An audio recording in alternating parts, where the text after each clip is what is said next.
situation with respect to COVID-19 in Alberta, more specifically the rapid spread of the Omicron variant.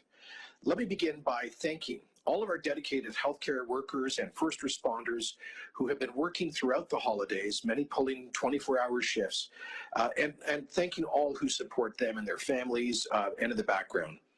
Many of these folks missed out on Christmas dinner with their families because they were busy looking after Albertans and caring for them at a critical time in our healthcare system. Let me add, just as a note, I know that at Christmas time, many folks from the Muslim, Jewish, Hindu, Sikh, and other communities step up to take extra shifts for some of their Christian colleagues who are observing their Christmas traditions. And I want to say a special shout out and a word of gratitude to them for what they've done.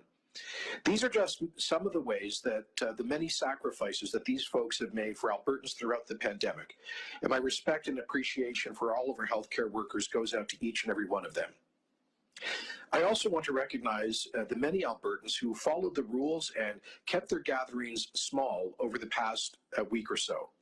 Hard as it may have been to challenge our well-established plans, especially after missing out on traditional Christmas last year, I believe it will have made a difference. Even if it may be challenging to see that difference in the current rising case numbers that we have been seeing, the reality is that every little bit helps to limit the spread. And I want to thank people who have made sacrifices to do so during these holidays. By reducing the number of in-person social contacts that you have, you're helping to break the chains of transmission. And this is more important than ever, given how extremely transmissible the Omicron variant is. Alberta Health Surveillance Team is going to finalize exact numbers for the last several days, and they'll be posted online tomorrow. Dr. Hinshaw will provide some ballpark estimates in just a moment. But today I can share with you the approximate number of cases confirmed over the last 24 hours, which is about 1,400 identified from around 6,500 tests. That puts our positivity rate at approximately 22% province-wide. I know it's much higher in Calgary, and that is 100% higher than just a week ago and 450% higher than the 4% average positivity rate that we saw through much of December. These preliminary numbers illustrate how quickly the Omicron variant of COVID-19 is spreading. And we see that right across Canada and around the world. I just saw headlines about 180,000 cases reported yesterday in France and over 100,000 in England. While this is not the news that any of us hoped we would get to start a new year, we are in a better position today than we were at the start of any previous wave of COVID. For one thing, nearly 90% of Albertans aged 12 and older have received at least one dose of vaccine, 85% a second dose, and the number receiving third doses continues to grow by the hour. We also have a strong supply of vaccine for anyone aged 5 years and older, and booster doses for Albertans aged 18 and over. When we were dealing with the second wave this last year, vaccines had just arrived a year ago, and only about 6,700 doses had been administered in the province last Christmas, and we were scrambling to get more from Ottawa. Today, more than 7.5 million doses have gone into the arms of Albertans, and more doses are waiting for those who are eligible. Booster doses are available for all Albertans 18 years of age and older, 5 months after they received their second dose, and indeed I got my third jab just last week. I'm pleased to see that despite the holiday rush, thousands of Albertans have made getting their booster doses a priority.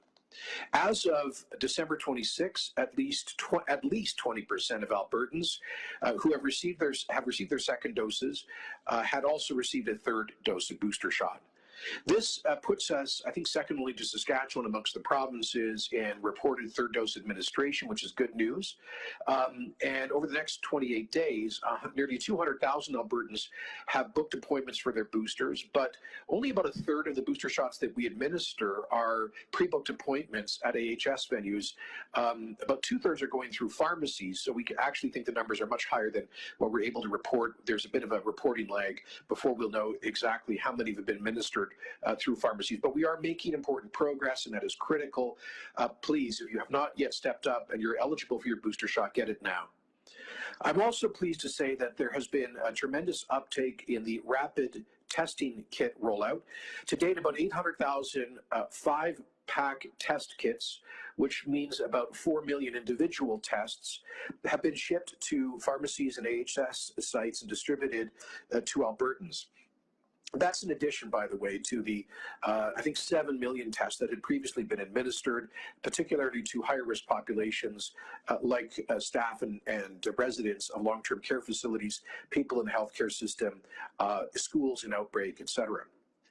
I'd also like to thank our pharmacy partners and AHS employees who have been working hard to get kits into the hands of Albertans. And I appreciate every Albertan who's picked up a test kit for themselves or on behalf of a loved one. I know that many of those kits were used by families to do a quick test before visiting with elderly relatives over the holidays. That's certainly what I did. Despite these advances, the situation we are in today is very challenging. In addition to reducing the number of people who we come into contact with, the most powerful thing we can do is, as I say, is to get vaccinated. This will decrease our risk of being infected or infecting others, getting seriously ill, requiring hospitalization, or dying from the severe outcomes that COVID-19 can cause. And I'd like to pause to address some confusion on this point, because people have remarked that there appear to be a growing number of so-called breakthrough infections of people who've been vaccinated who are getting the Omicron variant of COVID. And while that is true, it's also true that very, very few vaccinated people are ending up with severe symptoms or being hospitalized. That data is clear in countries that have been hit hard and early by Omicron, like South Africa, Denmark, the United Kingdom, and many other jurisdictions. I saw a report from an Ontario physician, Dr. David Jacob, the other day, who said that after a long shift in an Ontario hospital, he did not see a single COVID patient who had been vaccinated being admitted for care. So please understand that while transmission is possible for people who are vaccinated, the chances of hospitalization are radically lower than those who are unvaccinated. And that does concern me. It should concern all of us, because we continue to have in Alberta about 360,000 eligible people, adults, who have not yet received a first dose. That doesn't include 5 to 12-year-olds, but amongst adults and amongst seniors, we still have about 50,000 over the age of 65 who have not yet received a first dose. I'm very concerned that those people are particularly vulnerable to the Omicron variant.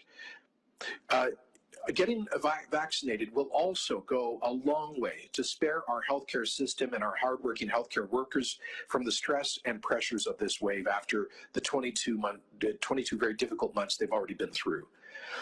So if there's a dose you can get, whether it's your first, second, or third, get it booked today and go into 2022 with a greater sense of confidence and protection and care for our healthcare system. It's almost hard to believe that it's nearly New Year's Eve. This has been another long and hard year for everyone. In one way or another, COVID-19 has touched the lives of every Albertan, just like everyone around the world. And that's why it is up to each one of us to do our part to help stave off the potential worst consequences of this fifth wave. And on this, I know people are seeing encouraging early data that the Omicron variant is significantly less severe than earlier variants of COVID. But we also know that it is hugely transmissible. We are seeing and experiencing that in Alberta right now. And so if the numbers reach an unmanageable high, even a very small percentage of those people requiring hospitalization could be enough to challenge or overwhelm our healthcare system. So please take this very seriously. I hear a lot of people just dismissing this as the common cold. It is nothing like that in terms of its severity, and certainly not its transmissibility. Please take this very seriously. I know that's the last thing any of us wants to hear at this time of year, but it's the cold, hard truth of what's required for the situation that we are in. We must once again band together and do the right thing to slow the spread of COVID-19. Tired of all of this as we may be, it's what we need to do.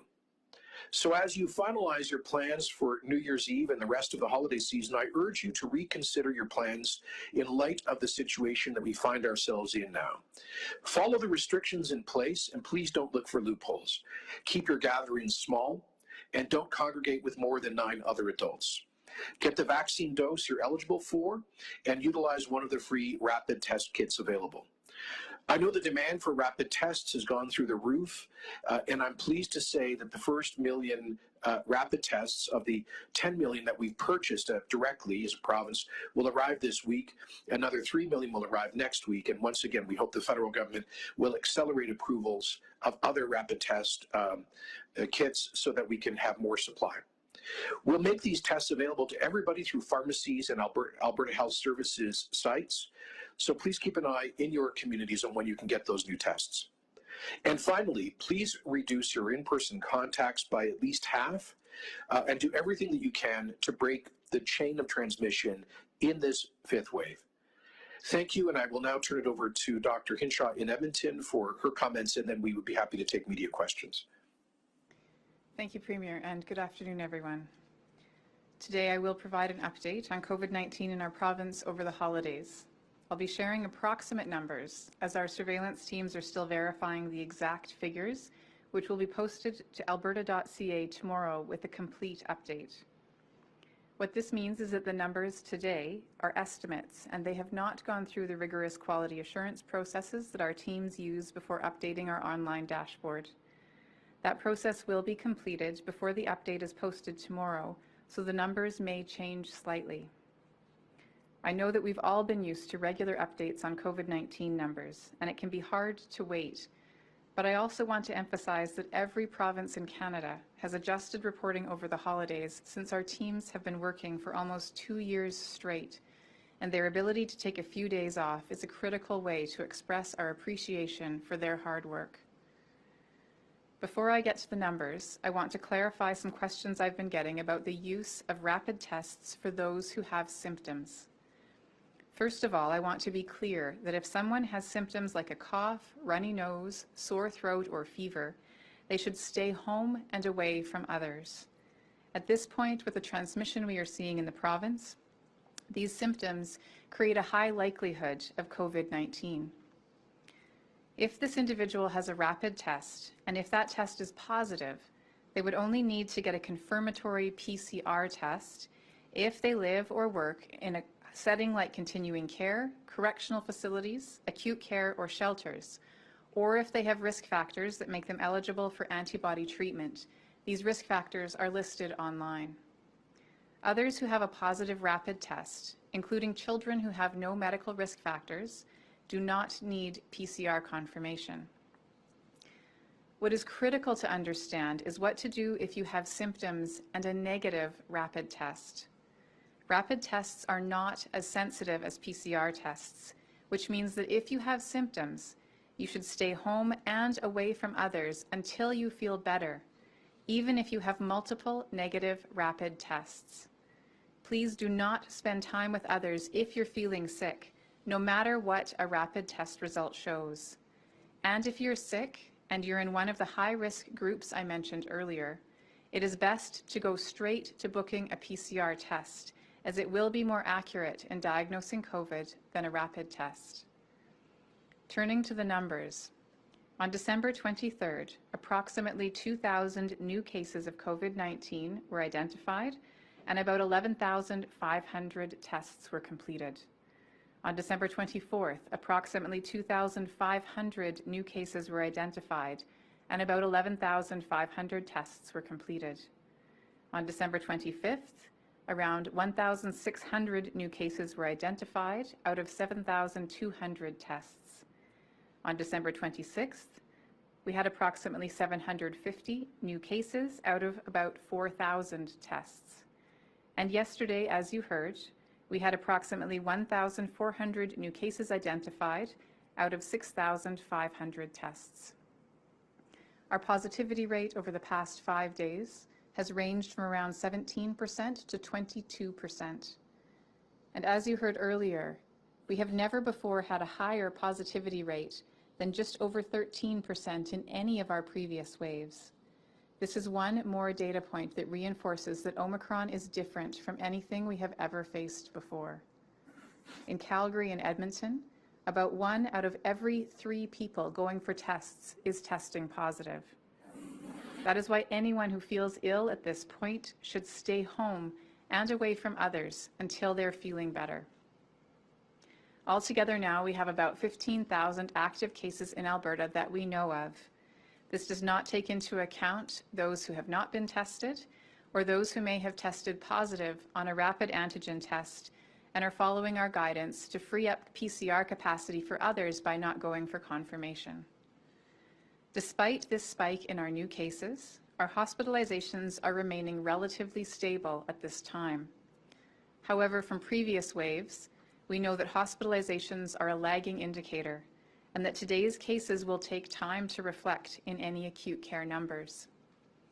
In our 4th wave with Delta, we didn't see a steep increase in ICU admissions until about a month after our cases began to climb sharply.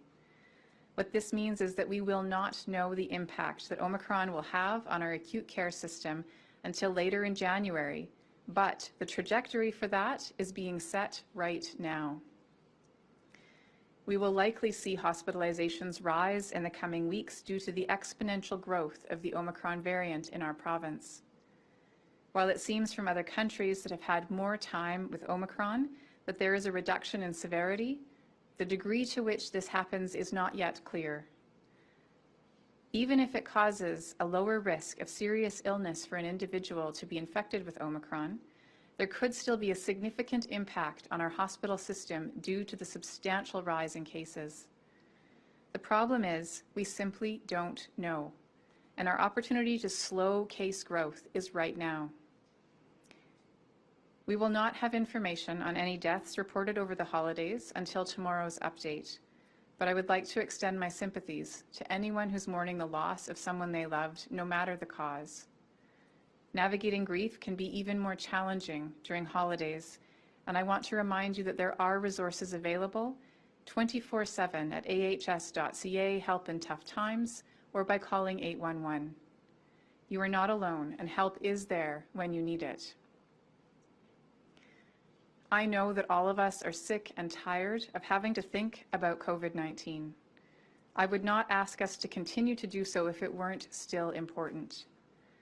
We cannot stop Omicron, but we can slow it down, and that means making choices every day to keep transmission as low as possible. This includes getting our vaccines, whatever dose we are eligible for, and whichever type of vaccine is available to us first. I have now received 1 dose each of AstraZeneca, Pfizer, and Moderna vaccines, and I want to reassure Albertans that using vaccines in this way is safe and effective. I would like to be clear that Pfizer and Moderna use the same mRNA technology, and both offer a high level of protection against COVID-19, particularly against severe outcomes. In fact, some evidence shows Moderna may be even more effective, and I encourage all Albertans to take advantage of whichever vaccine is available to them, rather than waiting for their preferred brand to be available. In addition to getting our vaccines, as the Premier mentioned, it's critical right now that we follow the restrictions in place.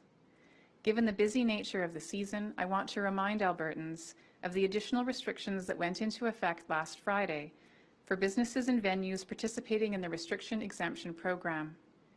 Please read the materials online about these changes to see the details and to make any necessary adjustments in your place of business. I also want to be clear that the restrictions apply to New Year's Eve parties that might be held at community leagues, halls, or other similar venues that are serving alcohol or food. I want to acknowledge the staff, operators, and owners of REP establishments for once again adjusting to the change in restrictions and following them to minimize the spread of COVID-19. If you go to any of these venues, please follow the rules and respect the staff who are simply trying to do their job and keep everyone there safe. After another year of working diligently to limit transmission and protect one another from COVID-19, I know that seeing Omicron arrive is a frustrating development. It proves that despite our best efforts, the virus continues to pose a threat, and there is still work to be done to conquer this both here and around the world. That's why I urge Albertans to keep their circles small and in-person social interactions low as we head into the new year. While the maximum for indoor gatherings is 10 adults, the smaller the gathering and the fewer get-togethers you attend, the better. Be sure to stay home or cancel if you're feeling sick or have any of the COVID symptoms, including sore throat, runny or congested nose, cough, fever, or loss of smell or taste. As we move through the last few days of 2021, I ask you to take time to focus on what really matters to you. For me, this includes family, friends, and the communities that I'm a part of. I encourage all of us to reach out to let people know we care about them and to think of ways that we can support them for all of those who need a lift right now. The next few months will be challenging, but we can and will get through this. Thank you, and we're happy to take questions. Thank you, Dr. Hinshaw. We'll now move over to our media Q&A. Operator, can you please put through our first call? Thank you. Don Braid, Calgary Herald. This is for the Premier. In Quebec, there have been a huge number of cases, obviously 12,000 cases. And the health minister in Quebec, Mr. Dubé, said that today that there are some 10,000 healthcare workers expected to be off because of COVID protocols or illness with COVID. And that the government of Quebec is going to, because of the extreme shortage of workers that they're expecting, to allow workers who are infected with COVID to treat, apparently, others who are suffering from COVID. In other words, infected people will be treating infected people. I want to ask you, how serious is our crisis with shortage of healthcare workers because of sickness with COVID and people being off of COVID protocols? Do you anticipate any kind of action like this? And perhaps we could also hear how many workers are off because of COVID protocols or illness, and how many workers, out of what total of workers, please? Thank you. Yes, thanks, Don. You flag a very important, I would say, central concern about Omicron, which is, given its infectiousness, we expect that it will require isolation of a significant and growing number of the healthcare workforce.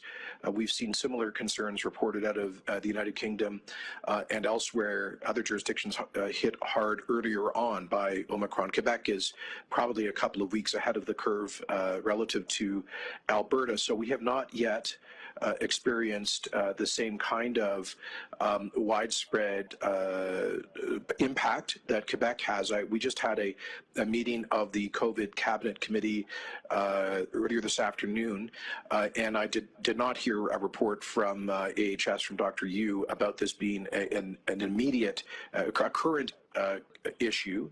I will note, however, Don, that on December 24th, AHS did modify their protocol with respect to the vaccination requirement for healthcare workers.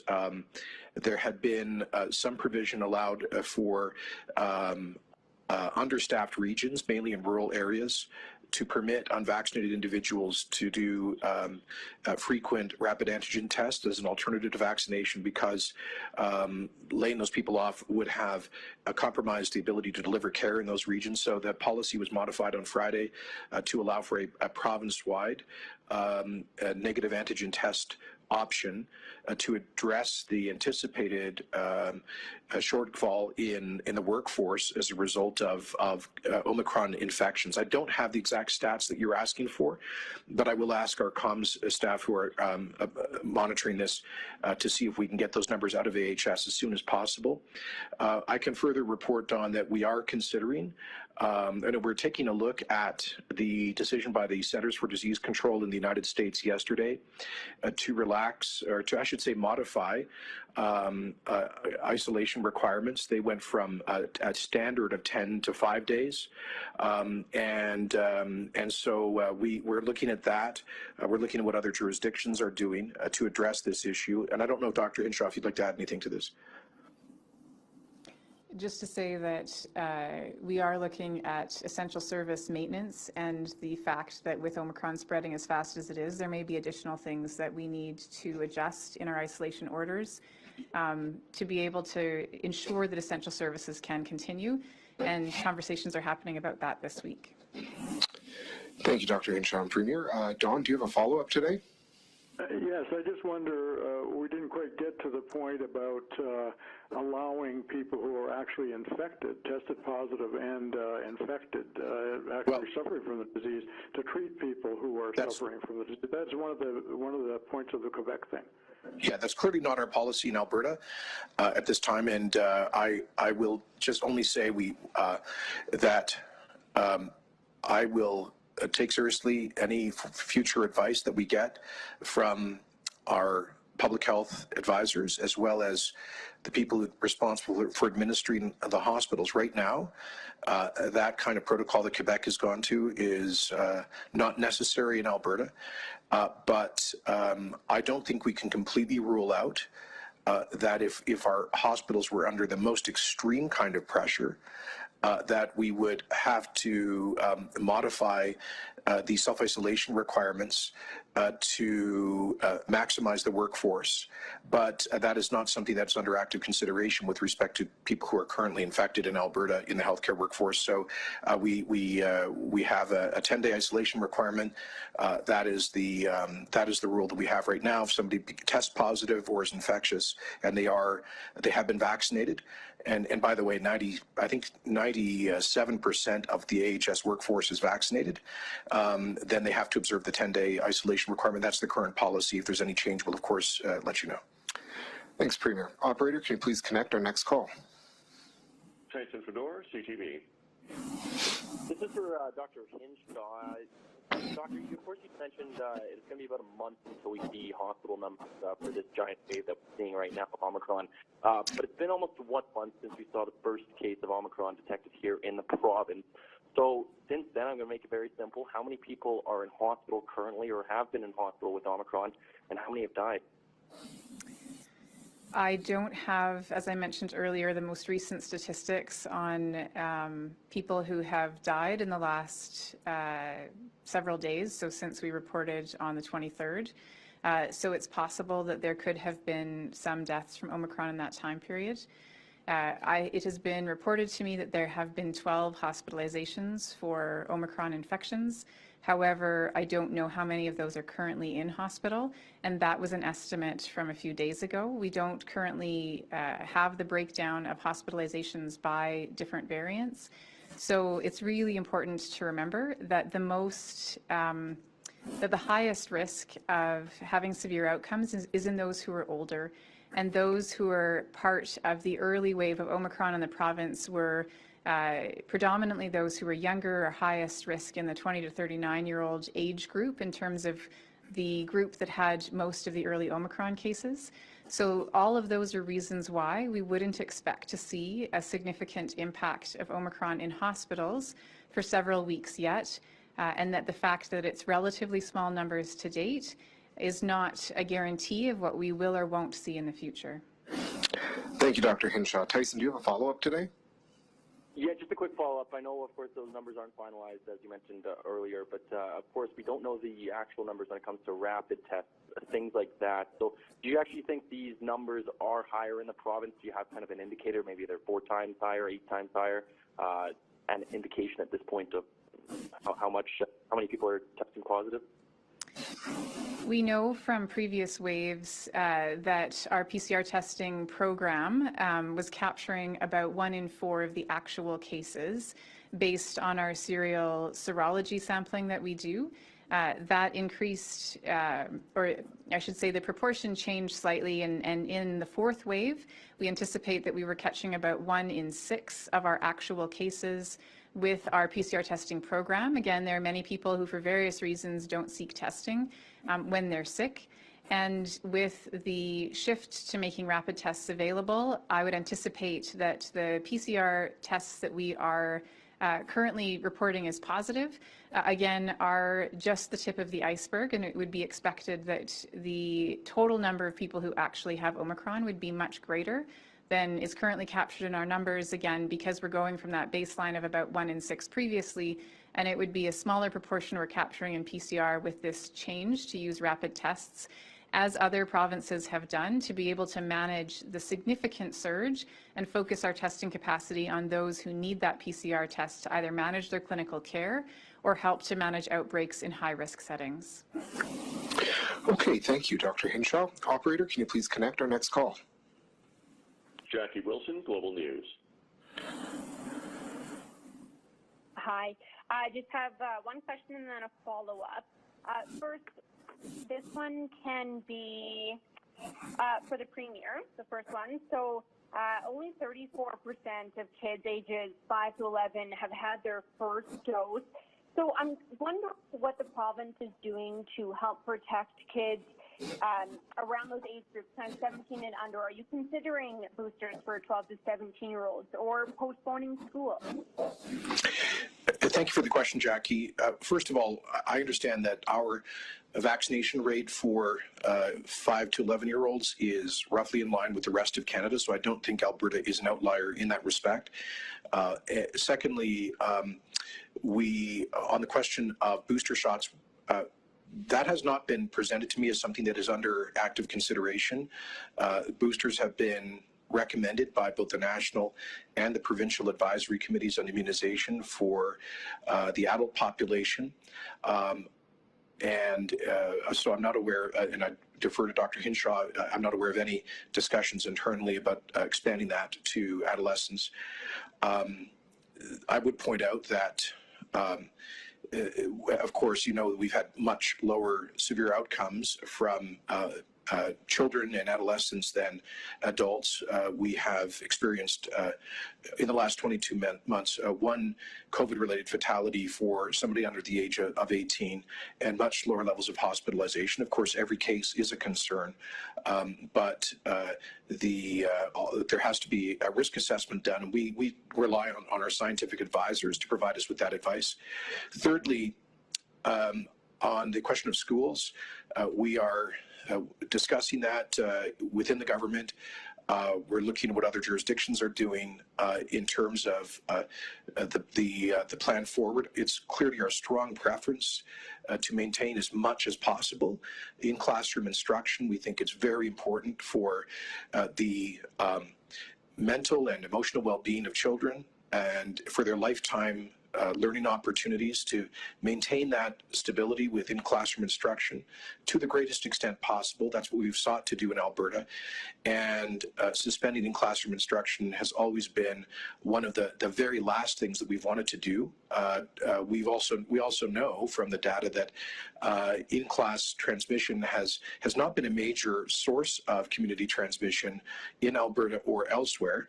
Now, having said that, with the very rapid spread of Omicron, we can expect that the outbreak protocols that we've had to date will likely become obsolete very quickly, and that many teachers and staff may be in isolation. So we are looking very carefully at all of those factors, and we'll be making a decision later this week about how best to proceed. And Jackie, do you have a follow-up? I did, thank you. This one is for Dr. Hinshaw. It's just a clarification. On the provincial website, it classifies schools as a high-risk setting, saying that teachers and students should get their PCR test. But you just mentioned that children with no medical risk factors do not need a PCR test. Would you be able to clarify that? Absolutely, and we are working to update the website. This is how fast things are changing with Omicron. When we made the change last week, we were following protocols for a particular number of new cases a day, which were still enabling us to be following up on school-aged kids and those in daycares. However, with the surge in numbers and the volumes that we're currently seeing, it's not possible to maintain those individual follow-up notifications, and we expect numbers to rise much more within the next several weeks. So that protocol has been altered because we do need to focus our capacity on those, again, where there is the highest risk of severe outcomes. And so at this point in time, again, that website update needs to happen. It refers to the policy last week when the cases were at a manageable volume to be able to maintain those calls. At this point, it is not possible to continue those calls as people who are doing the work of follow-up need to be directing their activities towards those highest risk settings of continuing care, acute care, and some other congregate living settings. And that's why the change has been made. Thank you, Dr. Hinshaw. Operator, can you please connect our next call? Thank you. Graham Thompson, iPolitics. Thank you. Question for the Premier. Sir, you were talking about the 10 million rapid tests that you've bought and will be arriving, I guess, early in the new year. A question, so do you want the federal government to send Alberta more testing kits, or do you want the federal government to simply approve different kinds of testing kits that a province like Alberta could then purchase? Thanks, Graham. The answer is we would like the federal government to do both. The federal government had committed to the provinces several months ago that they would procure the rapid test kits for the provinces, and they entered into a number of contracts to do so. But and they kept suggesting that there was as much supply as we could need. But when we came into the fourth wave, we found that was not the case, that we were not getting the supply that we wanted for widespread distribution. And so that's why we've decided to proceed with our own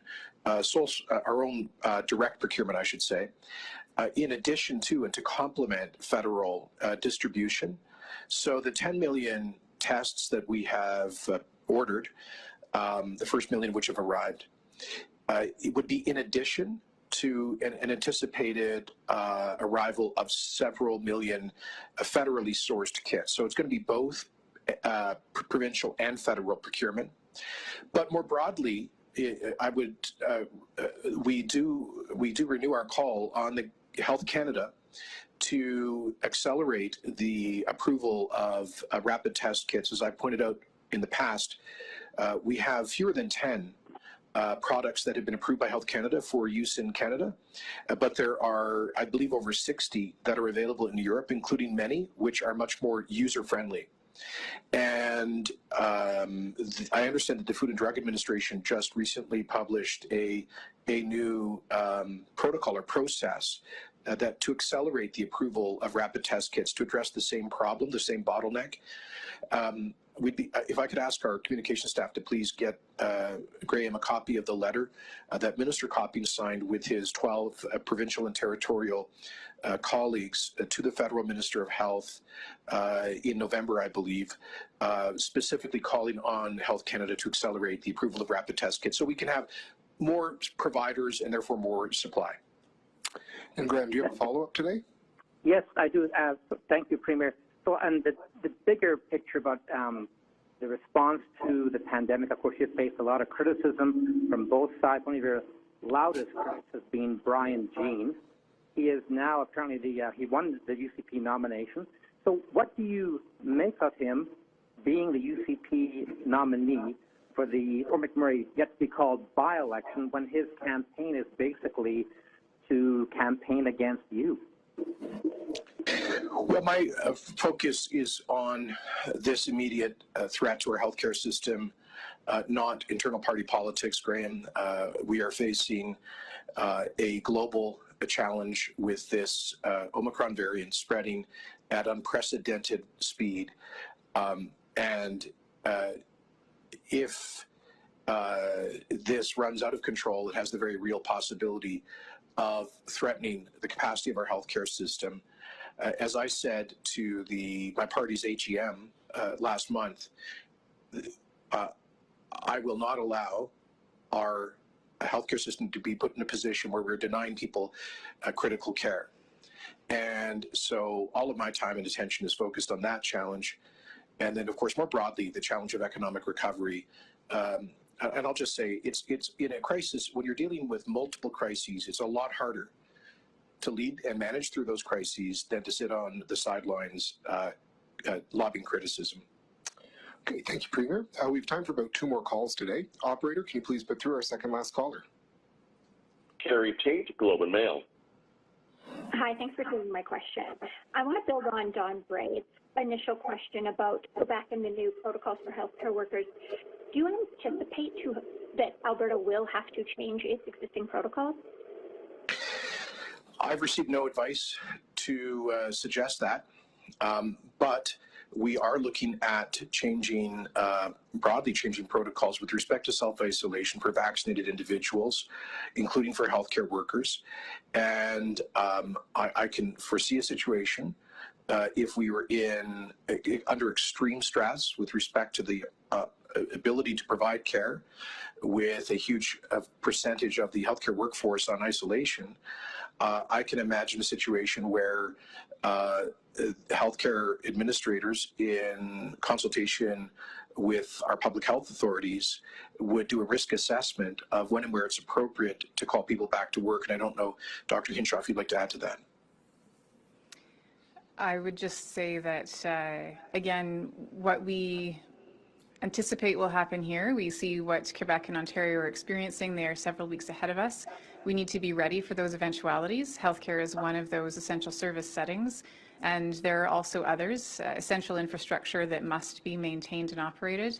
So we are looking at multiple options in terms of how we could facilitate the continuation of essential and critical services, while at the same time protecting public health and minimizing the chance for COVID to spread. But this is the reality of Omicron. It is the reality that other provinces are facing. And so we are looking at options to prepare in the eventuality that we're going to be facing the same thing in several weeks' time. Thank you. Carrie, did you have a follow-up today? Yes, thank you. Premier, you had just mentioned that you were looking at changing the advice for vaccinated people. Can you give us a little bit of an idea of what you're looking at?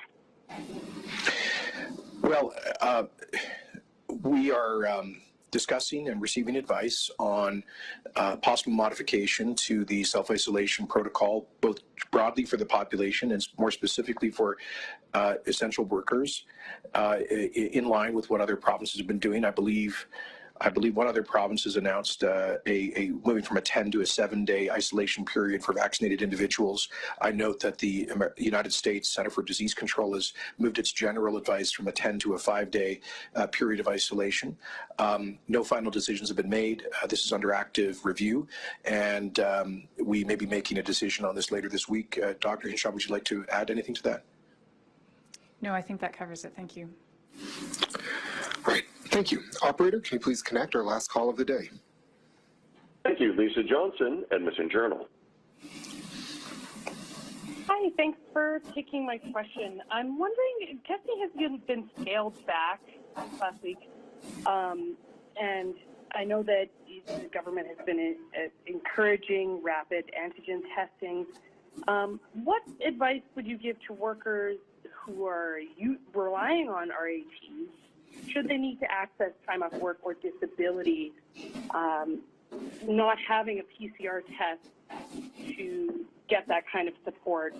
What is the government going to do about that? I'll refer that to Dr. Hinshaw. So we've had questions about, for example, those who have COVID, who test positive on a rapid test, and then who go on to develop long COVID symptoms. You're raising some other issues about workplace challenges. We know that these are challenges that are being faced in all provinces. All provinces have gotten to the point where we are not able to, or the majority of provinces, I should say, have gotten to the point where we are not able to continue to offer PCR to all Albertans who have even mild symptoms. So these are challenges that we're working through. Omicron has moved very fast, much faster than any previous variant we have ever dealt with. And so these are the kinds of things that are being considered, and we hope to have an approach to those soon, again, looking at other provinces and working together to determine what are the solutions that have been most effective elsewhere, especially those places that have had to move earlier than we have. And so again, needing to balance the speed of a response to Omicron, where we were having challenges meeting the appropriate turnaround times for PCR testing, for example, for those who need that result to inform immediate clinical care, over and against some of those longer term implications. And so those are the kinds of things that are being discussed.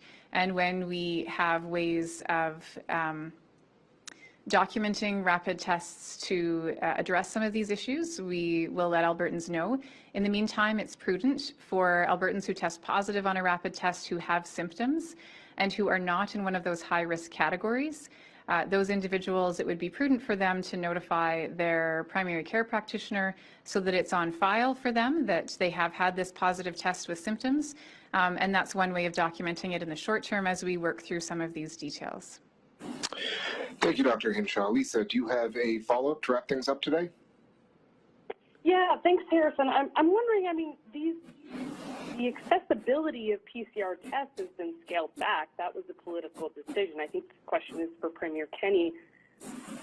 Can you scale that back up given the demand we're seeing right now and given this exponential growth? I mean, can you scale that testing back up? Well, Lisa, sorry, go ahead. I think I got the question there. Well, Lisa, first of all, it was not a political decision. We have been a leader in Canada in the volume of our PCR testing since the beginning of COVID-19.